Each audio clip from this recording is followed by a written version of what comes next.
96.7 KCAL rocks on a Monday. It's time to talk some sports with our guy, Pep. And there's actually a lot going on. Pep, what's going down? Patrick, it's a great time of the year. We'll talk about some of the USA Olympic feats going on right now in Paris, France. Right now, you've got to start with a lot of eyes on Team USA for men's basketball with all of those NBA stars, including LeBron James.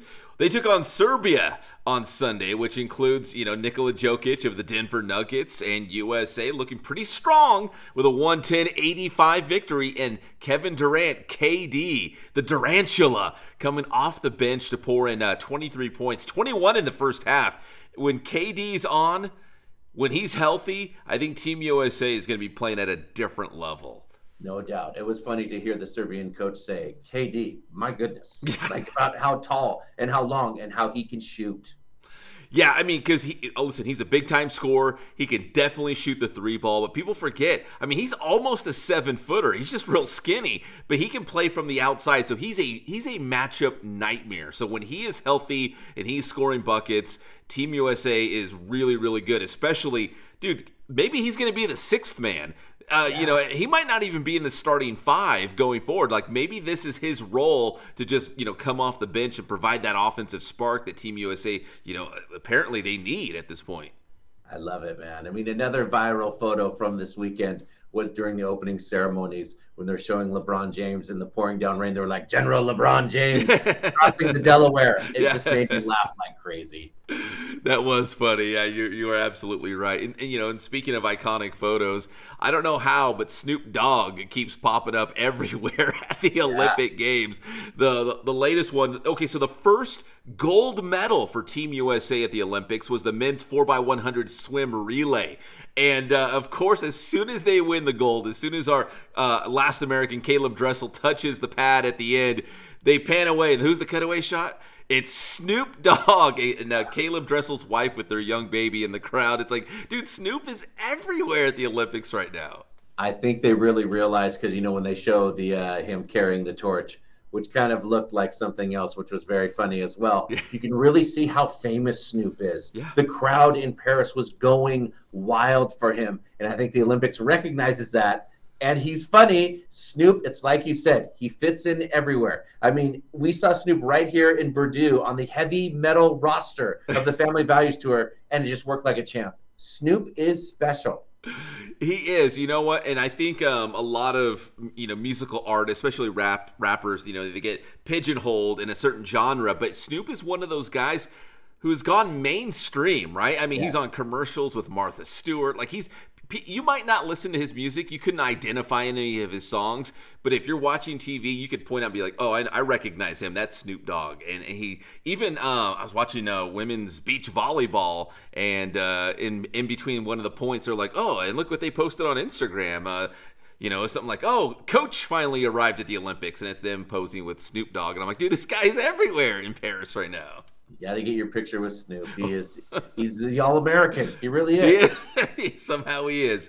Yeah. And the old Snoop-a-loop. Actually, I want to give a quick shout-out to Patrick. Speaking about the Olympics, today, Team USA women's water polo opened the Olympics with a win. They're back in action today against Spain. We've got not one, but two water polo Olympians here from Riverside County. We've got Emily Osmus from King High School in Riverside, and Tara Prentice from down in Temecula from Great Oak High School. So we know we've got, we've talked about this before. The IE's got so many great athletes. We're even strong in water polo. We got to contend with those Orange County schools, but we hold our own, and we got two Olympians.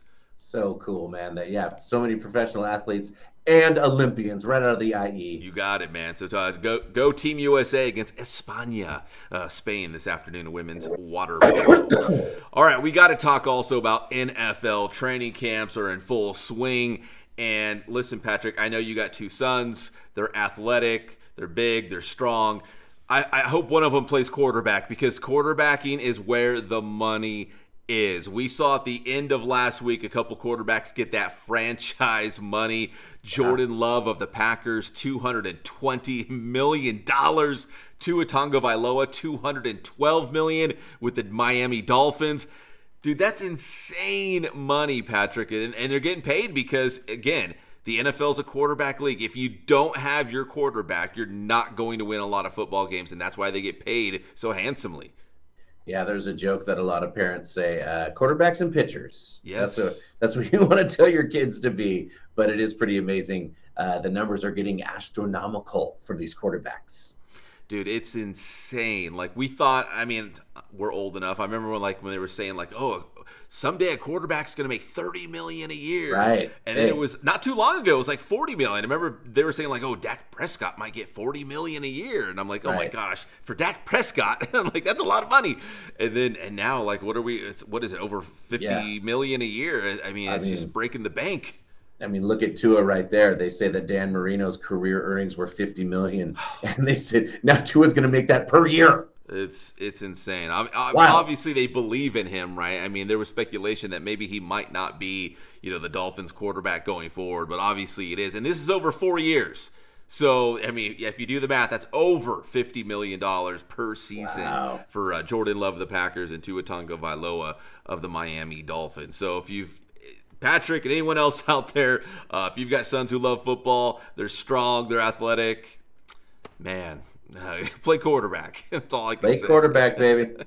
Speaking of quarterbacks, and I don't know if this is a good move by the Las Vegas Raiders, but I don't know if you saw this, Patrick, but at Raiders training camp, they were passing around a Kermit the Frog puppet with a Patrick Mahomes jersey. And if you're a casual football fan and you've never heard Patrick Mahomes, Chiefs quarterback, speak, he sounds like Kermit the Frog. And I don't know why the Raiders want to, start that conversation or bulletin board material, but they had that at training camp and they were passing it around and kind of mocking Patrick Mahomes, like as if Patrick Mahomes needed any more reason to just beat the silver and black.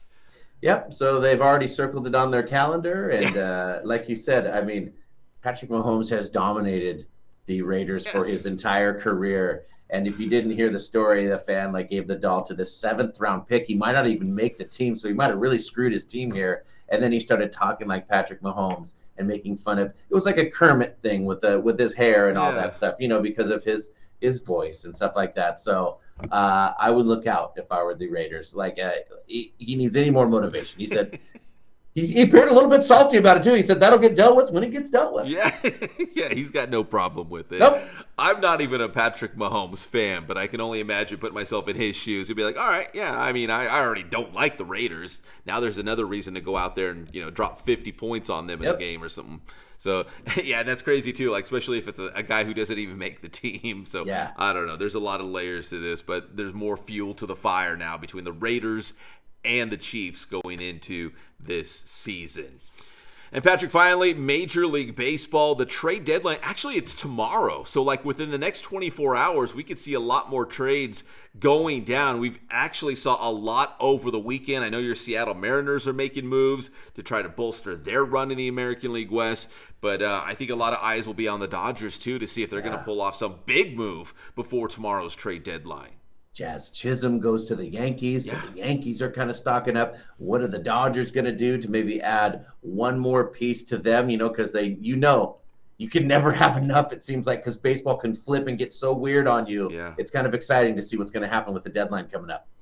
Yeah, I mean, obviously, who was it? The Florida Marlins, the Tampa Bay Rays, they're kind of picking apart anyone who's, fairly decent or good at all. They're sending them to different places, to contenders, really. Like you said, the Yankees, the Mariners, different teams like that who are trying to make moves to get better before the trade deadline. So we'll see if the Dodgers do anything. The Angels, they got a lot of young players. I don't know if they'll do. I know they traded away one of their relievers who was actually an all-star, but I don't know if they're going to do a whole lot here at the trade deadline for the Angels, at least. No, the last little piece that people are keeping their eye on, and Angel fans will remember Vladimir Guerrero, but Vladimir Guerrero Jr., there's some rumors that he may be on the move, so we'll kind of see where he could land. Yeah, that could be the biggest name, right, before the trade deadline to go somewhere. So there are some big names out there, and the contenders are willing to do it, to make sure they're ready for that postseason run. And a lot of these trade deadlines, it's like, are we going to be able to re-sign them? At the end of the season, will they come back to our team, or maybe they're just a hired bat, or for a couple months to win a World Series? And then we'll see what's up with Mike Trout as well. They said that they did do an MRI on his knee and there's no new damage, so maybe it's just soreness, but it was just kind of heartbreaking to hear he had another. And I guess it's not a setback, but he did have some knee soreness, and that's not what you want to hear. Yeah, you were hoping he was going to play that one game in Salt Lake City with the Bees and a rehab assignment and be like, you know what, he's feeling good. Maybe run him out there one more time and then bring him back to the Angels. But yeah, he played that one game, and they shut it down real quick after that because of that knee soreness. So hopefully we'll still see him this season. I'm optimistic. Yeah, so we'll have more on the Thursday when we talk to Pep once again. There'll be a lot more that has happened. Pep, tell him how to get your stuff. You can get my stuff anytime on Inland Sports. We're open 24/7 on Instagram, Facebook, Twitter. We also got the Inland Sports YouTube channel. Check it out. That is Inland Sports. Thanks, Pep.